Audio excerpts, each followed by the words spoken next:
Magandang araw Pilipinas! Para sa ating pamilya, maging mapagmatyag sa mga buwaya. Narito po ulit ang ating update para sa lagay ng ating panahon ngayong umaga po noong October 1, 2025. Sa ngayon po ay tuluyan na nakapasok sa Philippine Area of Responsibility ang sama ng panahon na ating binabantayan at nasa layo na po ngayon ng 966 kilometers east ng Catanduanes at kumikilos po ngayon pakanluran at posible na po yan na maging bagyo sa susunod na 12 to 24 hours. At kung pagbabasihan po natin ang sirkulasyon dito sa forecast na ito, ay posible po yan na aabotin to severe tropical storm category o typhoon category na nagbabanta muli na dadaan sa dinaanan ng dating bagyong Nando sa darating po na Biyernes ng hapon.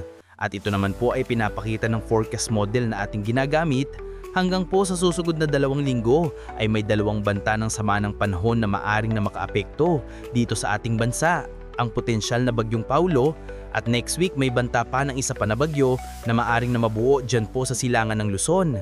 At sa lagay ng ating panahon ngayong madaling araw dahil po sa mga localized thunderstorms ay may mga isolated rain sa ilang bahagi ng Aurora, Bulacan, Metro Manila, Batangas, Marinduque, Catanduanes, Oriental Mindoro, Palawan, Silangan ng Bohol, Leyte, Samar Provinces, Surigao del Norte, Basilan, Zamboanga Peninsula, Northern Mindanao, Cotabato at Davao City.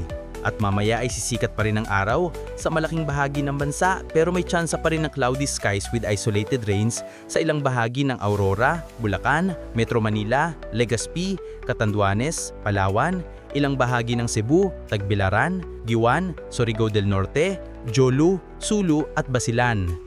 At mamayang hapon po mas maraming lugar ulit ang makakaranas ng mas maulap na kalangitan with isolated rains. Kaya kung lalabas po tayo sa ating mga tahanan, ugaliin lamang po natin lagi ang magdala ng kahit anong pampalangga natin sa init ng araw at proteksyon na rin po sa mga biglaang buhos ng ulan. At sa atin naman po mga baybayin, wala po tayong nakataas na namang gale warning signals pero bayong pag-iingat lamang po kung papalao tayo para mas makaiwas sa mga sakunapang karagatan. Para sa mga isyung napapanahon, dapat laging maging aim for the nation. Here's our inspirational quotes of the day. Walang mahirap sa taong may pangarap. Isumbong ang mga buwaya. Ingat kabayan!